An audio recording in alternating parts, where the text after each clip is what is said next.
and you're watching Open Studio right here on Cape Town TV. So today at the studio we have a phenomenal woman who is going to host a very interesting event in honor of Young Minds and Human Rights Day. Here at the studio to tell us more about what she does is Agcinile Cembi. Did I say it right? Yes, you did. You're welcome to the show. How are you? Thank you so much. Thank you for having me. I'm good, thanks. And yourself? I'm very well. So tell us about yourself. Tell us who Agcinile is and where you come from. Where do I start? Okay, so basically, Agcinile Cembi, I'm a girl from a very small rural town in Tabankulu in the Eastern Cape. So I'm from there, but then my upbringing, it all happened in Coxted. So that's where I grew up and everything. And then I went to school in Coxted and Pietermaritzburg. That's where I matriculated. Thereafter, I came to the Western Cape, Stellenbosch University, to do my varsity. That's where I got my accounting degree and honors. And after that, I went on to KPMG to do my articles, which I finished. This is it's my third working day post articles. So I joined KPMG on a permanent role. Yes, so I'm an aspiring chartered accountant, and yeah, that's me basically in a nutshell. Like out of all the schools that you could ever go to, or like cities that you can ever go to in South Africa, why did you choose Cape Town? Cape Town. I actually chose Stellenbosch for two reasons. Because one, not everyone went to Stellenbosch or wanted to go to Stellenbosch. The obvious choice is always, especially for us people of color, it's always, the English universities and stuff. And then, so that's why I chose Stellenbosch. And then I felt like it was going to be a bit of a challenge. And then there I was going to get more than I was going to get, like character building and things like that. Yeah. And, getting to know people from different environments, different personalities, different cultures, and things like that. So basically, that's why I chose Stellenbosch. All right. Yes. You mentioned that you're a chartered accountant, aspiring one, or a chartered Aspiring chartered accountant. So you're yes. doing your final article in accountancy? I completed my articles, but I have APC pending. Mm-hmm. So that's the final board exam that's still pending. So yeah. How has that been going? It has been a rocky ride. Literally, it's been a rocky ride. I've learned a lot from the road. It's been very challenging because it's a very challenging career path. It's very challenging. Sometimes you just lie in bed and just want to sleep forever, but things have to be done. But I think it teaches you a lot as well. Like, it teaches you sometimes to trust yourself, sometimes to believe in yourself. Mm-hmm. Sometimes it just teaches you to have the ability that, if you can do it, especially with the CTA, the honors year, there's flames throughout the year. So like when you come out of it, it's like, oh wow, I can actually do so much if you know I can do that. And then you do your articles, you reflect, and you get strength from where you come from, and you get strength to carry on and do other things as well. Yeah, so many people would actually just end at this level and not go further. Listening to you, it's almost like you feel like education is so important and you feel that it's so valuable. Why is that? Because you moving from this position to that position. I want to do my honors. I want to do this. I want to do that. One person would just end at, like myself, would just end at diploma and that's it. I'm good. I can get a job and no questions asked. But you look like you are so passionate about education, and why do you find it so valuable? I feel like there's a myth, they say education is, the key to a better life, success and stuff. It is actually true. Like when you educated, when you get education, you equip yourself to deal with a lot of other things and also open doors for yourself. So I feel if you can get educated, if there's something out there that you can do, if there's some way you can empower yourself, because in education it's not about getting your degree or your diploma or your honors or whatever, but it's the learning process. It's a process. You learn something, you get a certain skill, and then there's something that you learn while you are getting that. And then I feel like there is so much more that we can and should want to learn, and should want to enable ourselves to be able to deal with whatever comes our way in the future and take on more things. And so let's talk about your event that is coming up.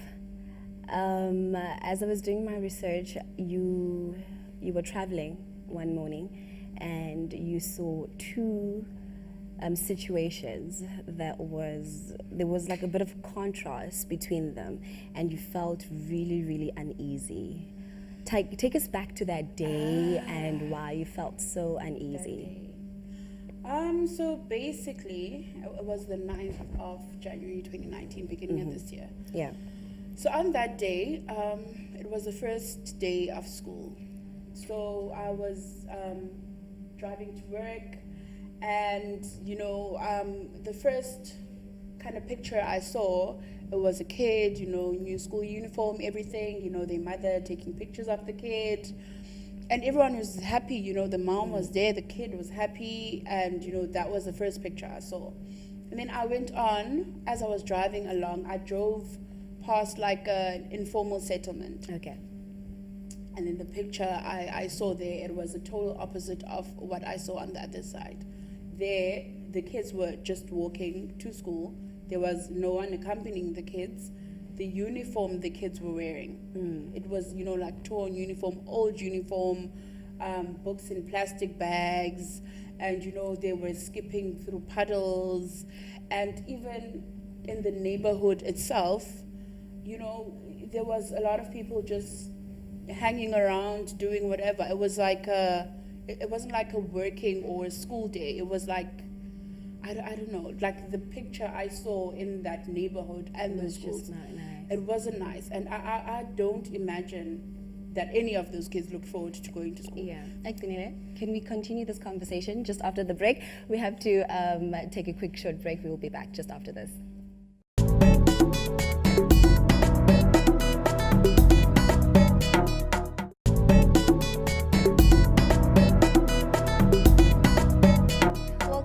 We are still in conversation with Agcinile Cembi, telling us about what she does, who she is. Before we took an ad break, we were still on the conversation of why kids would feel like they don't want to go to school because of the situation that you saw or the situation that you came across. Oh, so basically, as I was saying, I really didn't imagine that the kids, you would want to carry your books in a plastic bag, you would want to wear torn uniform on the first day of school. Because I remembered back in the day, first day of school, it was a thing. You have new, even a pencil case makes you excited to want to go to school and actually, use this pencil case. Even school shoes, it makes you excited to want to go to school. But then those kids, they didn't have any of those things. They didn't even have the bare minimum of like a shirt, the white school shirt. Even that was like old and torn. So I was like, I don't know. And then they're gonna get to school, because amongst these kids, it was high school kids as well. So imagine if you're like a teenager, you are well aware of the situation. You have to, iron and prepare this torn thing.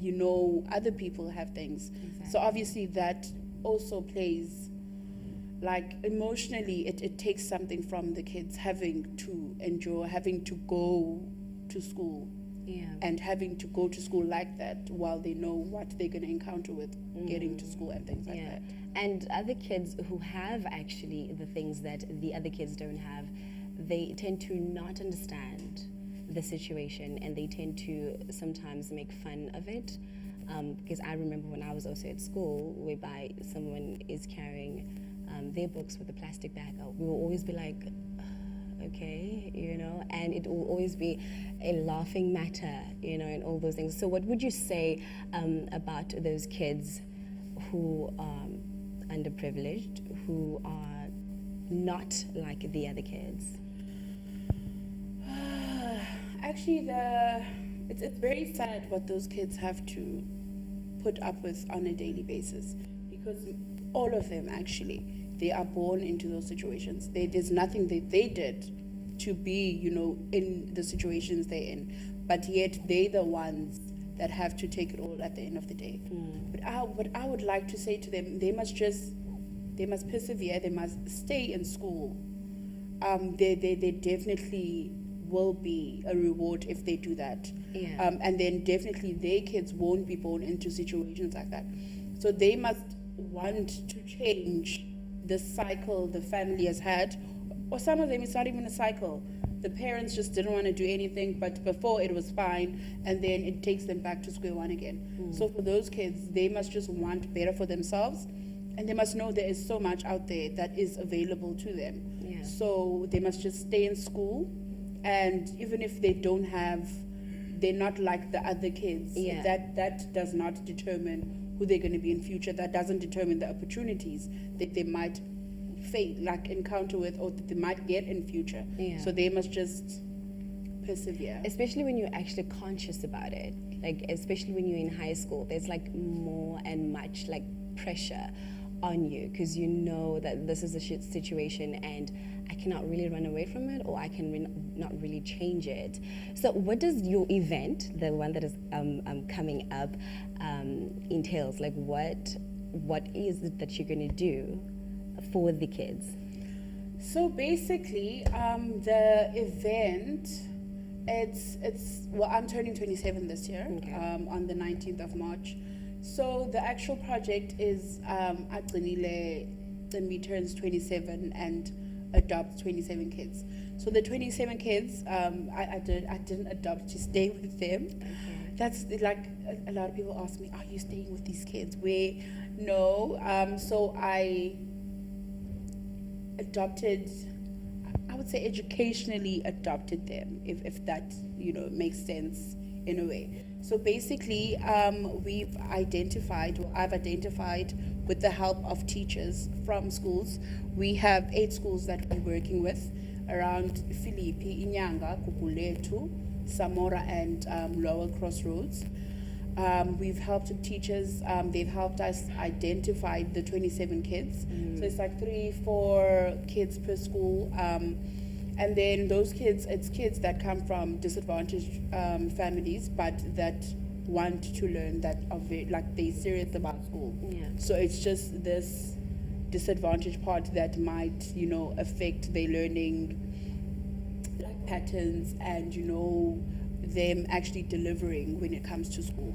So those are the kids that we chose. So for the kids, there is 3 legs of this whole project. Okay. So there's an event that will take place on the 21st of March, Human Rights Day, for the 27 kids. So we're trying to get school uniforms, stationery, and toiletries for the 27 kids on the day.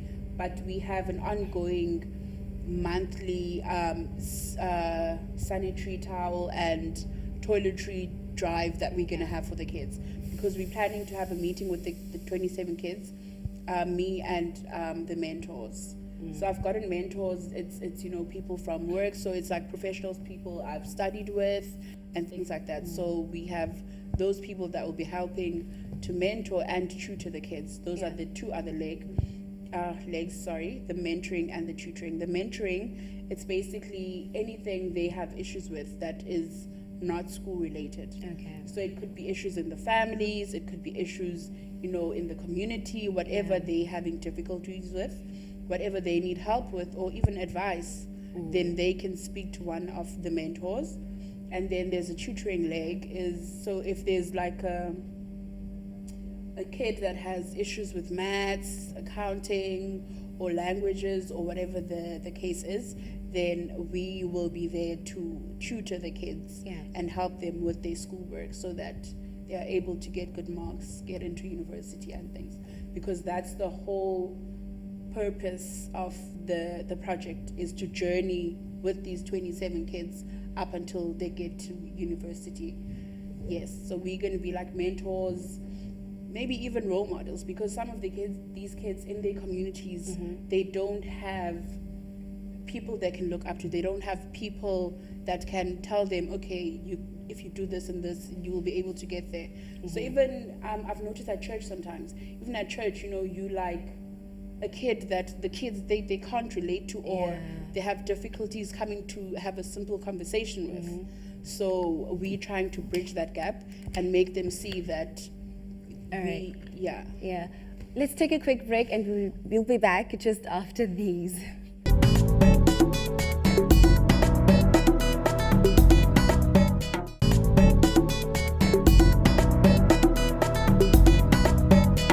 Welcome back. I'm still with Agcinile, and the conversation is still continuing. I would really like us to actually go back to what we spoke about before you took a break.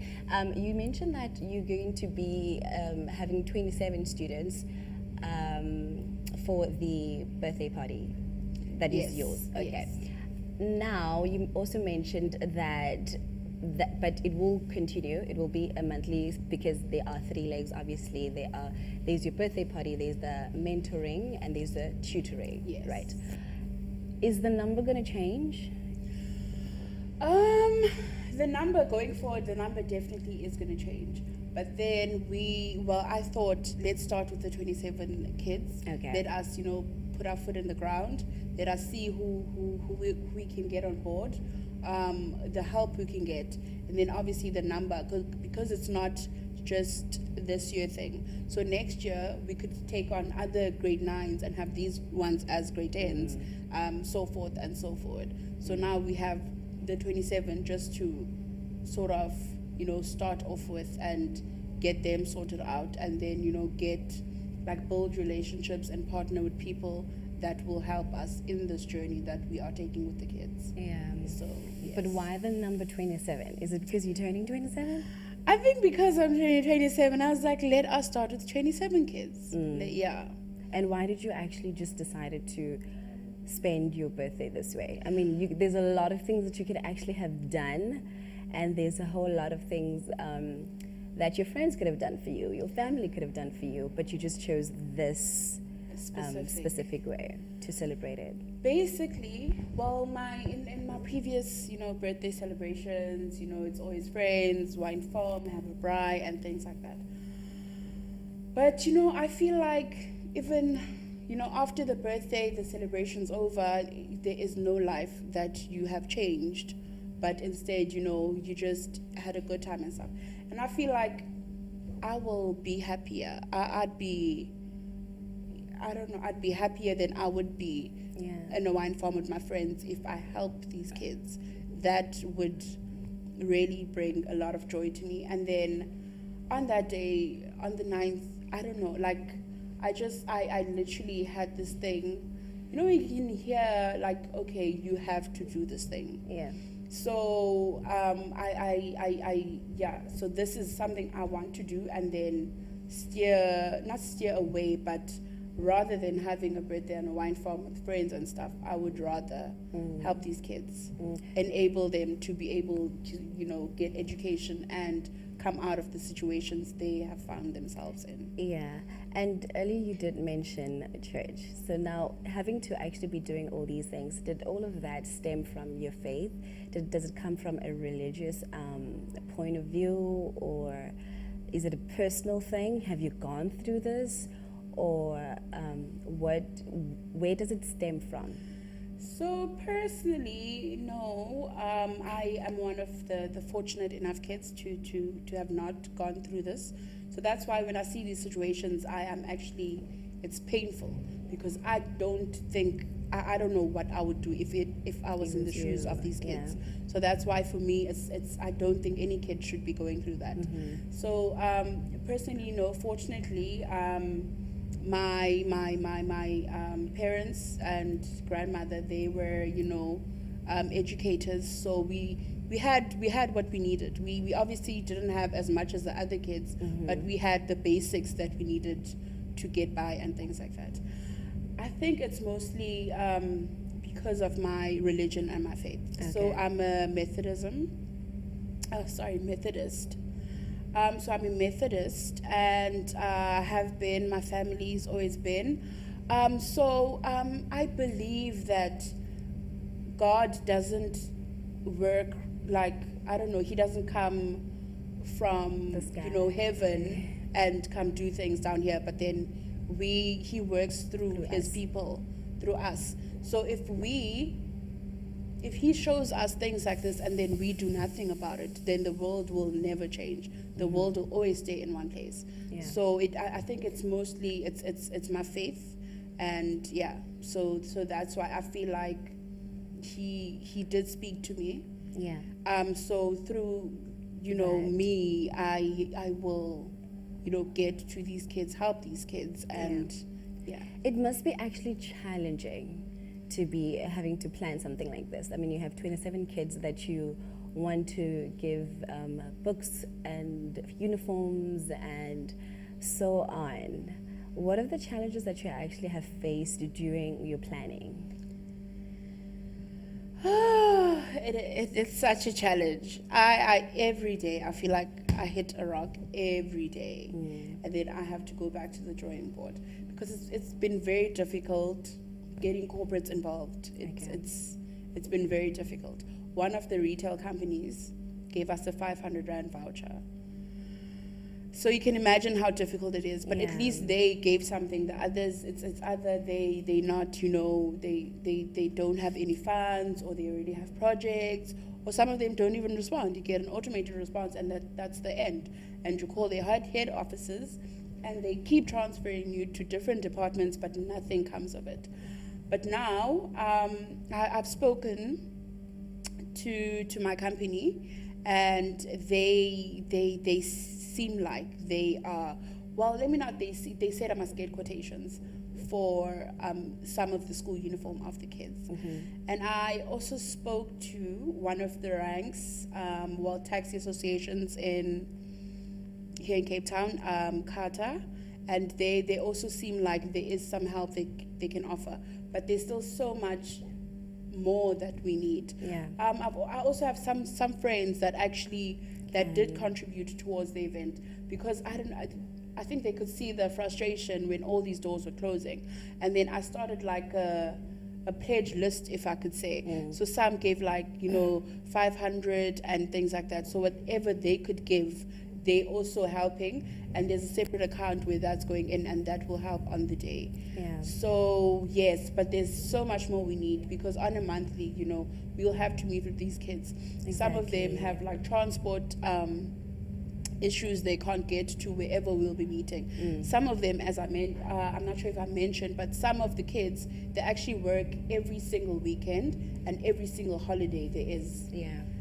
So, for them to maybe come on a weekend, maybe we might have to, because they work to actually get basic needs for their families. Right.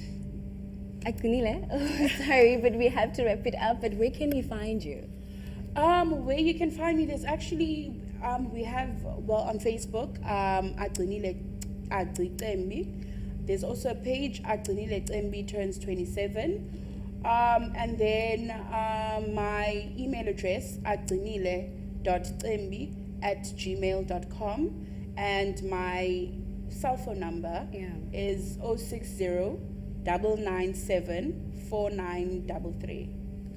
Yeah, that's all we have for today, folks. I hope that you enjoyed that, and it was so informative. My name is Lydia. This is Open Studio. Till next time, bye bye.